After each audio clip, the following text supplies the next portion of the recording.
দিব্যত্রয়ী চ্যানেলে আপনাদের সকলকে স্বাগত। স্বামী পূর্ণাত্মানন্দজির লেখা চিরন্তনী সারদা থেকে পাঠ।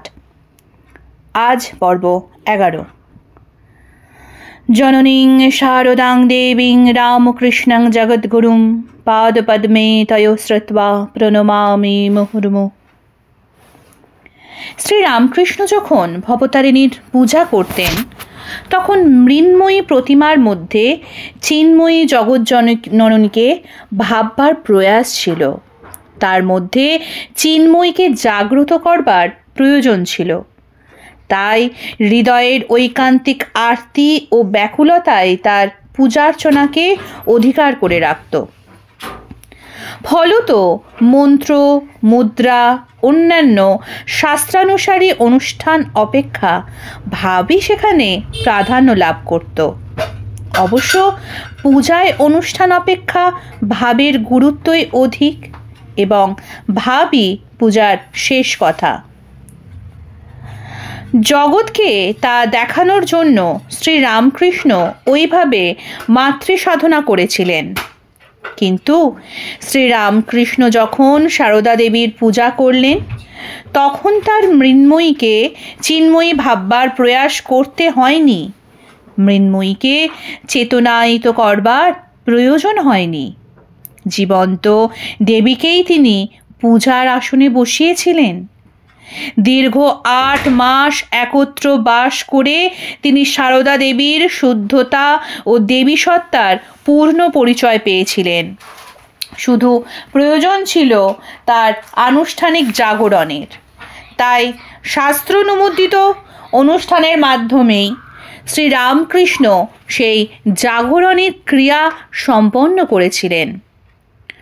উপরন্তু আনুষ্ঠানিক পূজাদি না করলে সনাতনপন্থীরা বলবার অবকাশ পেতেন যে শ্রীরামকৃষ্ণের ওই পূজাই নয়, পূজার প্রহসন মাত্র। অবশ্য আনুষ্ঠানিক পূজা পর্ব সমাপ্ত হওয়ার পর সেক্ষেত্রেও শুরু হয়েছিল তার ভাবের পূজা। পূজিতা এবং পূজক উভয়েই তখন গভীরতম ভাবরাজ্যে নিমগ্ন। বহুক্ষণ পর শ্রীরামকৃষ্ণ ভাবরাজ্য থেকে ব্যথিত হলেন। তারপর তিনি তার সমগ্র সাধনার ফল তার জপমালা সারদা দেবীর চরণে সমর্পণ করে সাষ্টাঙ্গ প্রণিপাত করলেন। শ্রীরামকৃষ্ণের পূজা সমাপ্ত হল। এই অভিনব পূজার মাধ্যমে শ্রীরামকৃষ্ণ জগৎকে বুঝিয়ে দিলেন নারীর স্থান কোথায়। প্রণিপাত আমরা তাকেই করি যিনি এক বা একাধিক কারণে আমাদের কাছে পূজ্য। প্রণিপাত আমরা সমকক্ষ কেউ করি না, করি আমাদের চেয়ে শ্রেষ্ঠ জনকে। পূজা আমরা করি দেবতাকে অথবা দেবকল্প ব্যক্তিকে। শ্রীরামকৃষ্ণ বুঝিয়ে দিলেন নারীকে শুধু সমান ভাবা নয়, তাকে পূজ্য বা শ্রেষ্ঠের সম্মান দিতে হবে। নারীকে এত বড় সম্মান জগতে আর কেউ কখনো বাস্তবে দিয়েছেন বলে আমাদের জানা নেই। নারীর সম্মান রক্ষিত না হলে সভ্যতার জয়ডঙ্কা অর্থহীন হয়ে যাবে। 19বিংশ শতাব্দীর শেষার্ধে তার অভিনব মহাপূজা সম্পন্ন করে ভারতবর্ষ ও পৃথিবীকে শ্রীরামকৃষ্ণ এটাই বলে গেলেন। বাস্তবিক সমাজকে রক্ষা করতে হলে, জাতিকে গঠন করতে হলে নারীর যথোচিত সম্মান ও মর্যাদা দানের প্রশ্নটি খুবই গুরুত্বের সাথে বিবেচনা করতে হবে। সম্মান ও মর্যাদা দানের অর্থ এই নয় যে বাড়িতে বাড়িতে জননী, পত্নী, ভগিনী ও কন্যার পূজা শুরু করতে হবে। শ্রীরামকৃষ্ণ সারদা দেবীর পূজা করেছিলেন আমাদের সামনে একটি আদর্শকে, একটি মহান দৃষ্টিভঙ্গিকে উপস্থাপন করবার জন্য। সেই ভাবটি আমাদের বুঝতে হবে। শ্রীরামকৃষ্ণের ভাব হল নারীর মর্যাদা সম্পর্কে যেন আমরা সচেতন হই।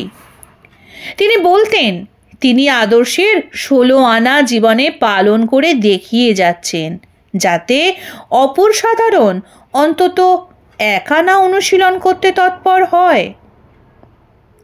তার দিব্য জীবনের শেষ পাদে কয়েকজন গৃহী ভক্তকে শ্রীরামকৃষ্ণ আশীর্বাদ করেছিলেন, তোমাদের চৈতন্য হোক। এই বার্তাই যেন শ্রীরামকৃষ্ণের মহত্তম বার্তা, যা সমগ্র জীবন ধরে তিনি প্রচার করেছিলেন এবং তার জীবনের প্রায় শেষ নিঃশ্বাসের সঙ্গে তা উচ্চারিত হয়েছিল। মানুষকে এই জীবনের বার্তা দেওয়ার জন্যেই শ্রীরামকৃষ্ণের আবির্ভাব। সমন্বয়ের বার্তা, জীব শিব দর্শনের বার্তা ইত্যাদি যে সমস্ত বার্তা তিনি দিয়েছেন, সেগুলির প্রত্যেকটির মধ্যেই রয়েছে ওই কেন্দ্রীয় বার্তারই প্রতিধ্বনি। নারী জাগরণের বার্তাও তার জীবনের প্রতিপদে ধ্বনিত হয়েছে। তার সাধনার পরিসমাপ্তিও তিনি করেছিলেন নারী শক্তির উজ্জীবনের হোমানলে পূর্ণাহুতি দান করে। নারী যে দুর্বল নয়, নারী যে উপেক্ষণীয় নয়, নারী শক্তির জাগরণের ওপরেই যে জগতের কল্যাণ নির্ভর করছে, তা বোঝবার জন্য শ্রীরামকৃষ্ণের ওই অনুষ্ঠান। যত মত তত পথ, যত্র জীব তত্র শিব, এই চৈতন্য যাতে আমাদের হয়, তিনি যেমন চাইছেন তেমনই তিনি চাইছেন। নারীর মধ্যে আদ্যা শক্তির প্রকাশ, এই চৈতন্য জগতের সকল মানুষের হোক। এবং এই মহতী বার্তার মূর্ত দৃষ্টান্ত শ্রীরামকৃষ্ণ জগতের সম্মুখে রেখে গেলেন সারদা দেবীকে পূজা করে। তার মাধ্যমে নারী ও নারীত্বের পরম মর্যাদার চরম স্বীকৃতি যেমন তিনি দিয়েছিলেন, তেমনি জগৎ যাতে নারীকে যথাযথ মর্যাদা দান করে, সেদিকেও জগতের দৃষ্টিকে তিনি আকর্ষণ করেছিলেন। অতঃপর রামকৃষ্ণ সংঘে শ্রীরামকৃষ্ণ কর্তৃক সারদা দেবীর ষোড়শী পূজার তাৎপর্য প্রসঙ্গে আসছি। শ্রী রামকৃষ্ণ পুঁথিতে অক্ষয় কুমার সেন অপূর্ব ভাষায় লিখেছেন, যেন পূজা শ্রী শ্রীমার পরম চরম সার, পরিণাম সকলের শেষ। স্বামী শারদানন্দ শ্রী শ্রীরামকৃষ্ণ লীলা প্রসঙ্গ বইতে লিখেছেন, মূর্তিমতী বিদ্যারূপিণী মানবীর দেহাবলম্বনে ঈশ্বরীর উপাসনাপূর্বক ঠাকুরের সাধনার পরিসমাপ্তি হইল। পৃথিবীর আধ্যাত্মিক ইতিহাসে শ্রীরামকৃষ্ণের সাধনার সমতুল দ্বিতীয় কোনো দৃষ্টান্ত নেই।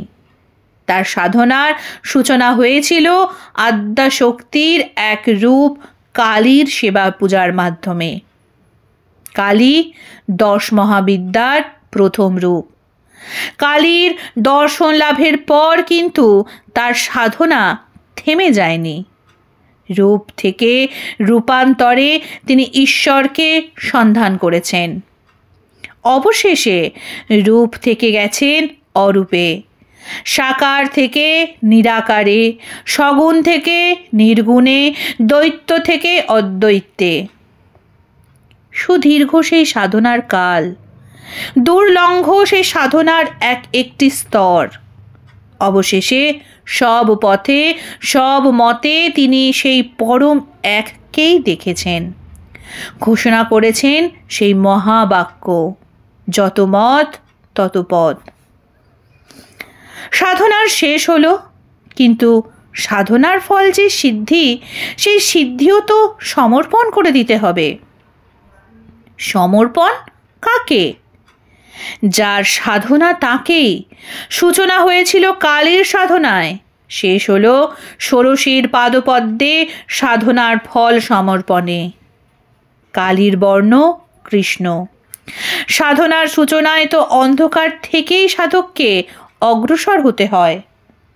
ষোড়শীর বর্ণ প্রভাত সূর্য কিরণের মতো। সাধনার সিদ্ধিতে সাধক তো জ্যোতির উজ্জ্বল রাজ্যেই প্রবেশ করেন। ষোড়শী 10 মহাবিদ্যার তৃতীয় রূপ।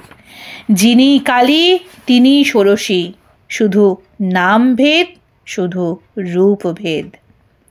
তাই ফল সমর্পণের জন্য, সাধনার পরিসমাপ্তির জন্য শ্রীরামকৃষ্ণ বেছে নিয়েছিলেন ফলহারিণী কালী পূজার রাত্রিকে।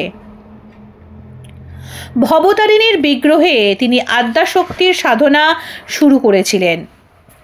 সারদা দেবীর পূজায় তিনি সেই সাধনার জবনিকা টানলেন, অর্থাৎ তিনি বুঝিয়ে দিলেন আদ্যাশক্তি এবার সারদা দেবীর মধ্যে আবির্ভূতা। কালীতে যার সূচনা, ষোড়শীতে তার সমাপ্তি। এটা কি শাস্ত্রসম্মত? হ্যাঁ, সর্বৈবভাবেই। দক্ষিণ ভারতের যে তন্ত্র সাধনা তা শ্রীকুল বলে আখ্যাত, এবং বঙ্গদেশের যে তন্ত্র সাধনা তা কালীকুল বলে অভিহিত। শ্রীরামকৃষ্ণ কালীকুলের উপাসনায় সাধনা শুরু করেছিলেন। শ্রীকুলের উপাসনায় সাধনার পরিসমাপ্তি করলেন। পরশুরাম কল্পসূত্রের মতে এটাই শাস্ত্রসম্মত, কারণ পরশুরাম কল্পসূত্রে শ্রীকুলের অধিষ্ঠাত্রী দেবী ষোড়শী বা শ্রীবিদ্যাকে সম্রাজ্ঞী বা সর্বশ্রেষ্ঠ বলে বর্ণনা করা হয়েছে। কালীকে বর্ণনা করা হয়েছে তার প্রধান বা প্রধান সচিব বলে। বলা হয়েছে প্রধান দ্বারা রাজপ্রসাদানং হি কুর্যাত। রাজার প্রসাদ লাভ করতে হলে প্রথমে রাজার প্রধান সচিবের প্রসন্নতা লাভ করতে হবে। তাই প্রথমে কালীর, শেষে ষোড়শীর পূজা। ললিতা সহস্র নাম এর মতেও 10 মহাবিদ্যার সকল রূপের মধ্যে ষোড়শী শুদ্ধতমা এবং তাই সর্বোত্তমা। 10 মহাবিদ্যার মধ্যে শ্রীরামকৃষ্ণ যে ষোড়শীকে নির্বাচন করেছিলেন তার একটি প্রতিষ্ঠানগত তাৎপর্যও রয়েছে। শ্রীরামকৃষ্ণের জীবনী পাঠক মাত্রেই অবগত আছেন যে শঙ্করাচার্য প্রবর্তিত 10 নামী সম্প্রদায়ের অন্যতম পুরী সম্প্রদায়ের সন্ন্যাসী তোতাপুরীর কাছে শ্রীরামকৃষ্ণ সন্ন্যাস দীক্ষা লাভ করেছিলেন। সেই হিসাবে রামকৃষ্ণ সংঘের সন্ন্যাসীগণ পুরী সম্প্রদায়ের অন্তর্ভুক্ত। আচার্য শঙ্কর পুরী সম্প্রদায়ের কেন্দ্রীয় মঠটি স্থাপন করেছিলেন দক্ষিণ ভারতের শৃঙ্গেরিতে, এবং শৃঙ্গেরি মঠের অধিষ্ঠাত্রী দেবী হিসেবে ষোড়শী বা ত্রিপুরা সুন্দরীকে প্রতিষ্ঠা করেছিলেন। শৃঙ্গেরি মঠাধিষ্ঠাত্রী দেবীর নাম সারদা। শঙ্করাচার্যের সময় থেকেই শৃঙ্গেরি মঠে দেবী ষোড়শী বা শ্রীবিদ্যা যন্ত্রে পূজিতা, এবং কাঞ্চিপুরমে তিনি কামাক্ষী রূপে বিগ্রহে পূজিতা। শ্রীরামকৃষ্ণ তার প্রজ্ঞা দৃষ্টিতে দেখেছিলেন পুরী সম্প্রদায়ের তথা শৃঙ্গেরি মঠের অধিষ্ঠাত্রী দেবী রূপে যিনি যন্ত্রে ও বিগ্রহে আচার্য শঙ্কর কর্তৃক প্রতিষ্ঠাতা ও পূজিতা হয়েছিলেন, সারদা নাম্নী সেই ষোড়শী মানব বিগ্রহ ধারণ করে সারদা দেবী রূপে আবির্ভূতা হয়েছেন। জীবন্ত সেই মানব প্রতিমাকে পূজা করে রামকৃষ্ণ সংঘের অধিষ্ঠাত্রী দেবী রূপে শ্রীরামকৃষ্ণ তার আনুষ্ঠানিক অভিষেক ও প্রতিষ্ঠা সম্পন্ন করেছিলেন। ষোড়শী বা ত্রিপুরা সুন্দরীর একটি মন্ত্রের নাম ত্রিকূট মন্ত্র। বাঘ ভবকূট, কামরাজকূট এবং শক্তিকূট এই 3টি অংশ মিলে ত্রিকূট মন্ত্র। দেবী জ্ঞান, ইচ্ছা ও ক্রীড়াময়ী। বাগভবকূট দেবীর জ্ঞানময়ী সত্তার প্রকাশক। বাক বা জ্ঞানের অধিষ্ঠাত্রী দেবী সারদা বা সরস্বতী। আচার্য তাকেই প্রতিষ্ঠা করেছিলেন শৃঙ্গেরি মঠে। শ্রীরামকৃষ্ণের কাছে শ্রীমা ছিলেন আদ্যাশক্তির জ্ঞান রূপা প্রকাশ। সেজন্য তিনি তার সম্পর্কে বলতেন, ও সারদা, সরস্বতী জ্ঞান দিতে এসেছে। কামরাজখুঁট দেবীর ইচ্ছাময়ী সত্তার প্রকাশক। ইচ্ছার অধিষ্ঠাত্রী দেবী কালী, তার ইচ্ছায় এই জগতের উদ্ভব। শ্রীরামকৃষ্ণ দক্ষিণেশ্বর মন্দিরে তারই আরাধনা করেছেন। শ্রীমাকে শ্রীরামকৃষ্ণ মা ভবতারিণীর সঙ্গে অভিন্ন জ্ঞান করতেন। শক্তিকূট দেবীর ক্রীড়াময়ী সত্তার প্রকাশক। ক্রিয়া বা সংহারের অধিষ্ঠাত্রী দেবী বগলা বা দুর্গা।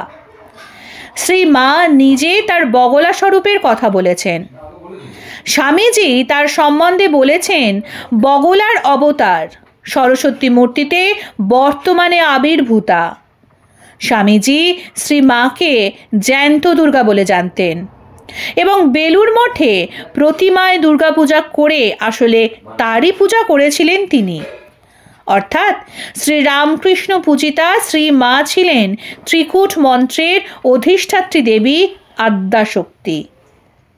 আমরা পরবর্তীকালে দেখব স্বামী বিবেকানন্দ সারদা দেবীকে সংঘ জননী রূপে আখ্যাত করেছেন এবং সংঘের রক্ষাকর্ত্রী ও পালনকারিণী রূপে অর্থাৎ সংঘের অধিষ্ঠাত্রী দেবী রূপে প্রকাশ্যে তার পরিচয় ঘোষণা করেছেন।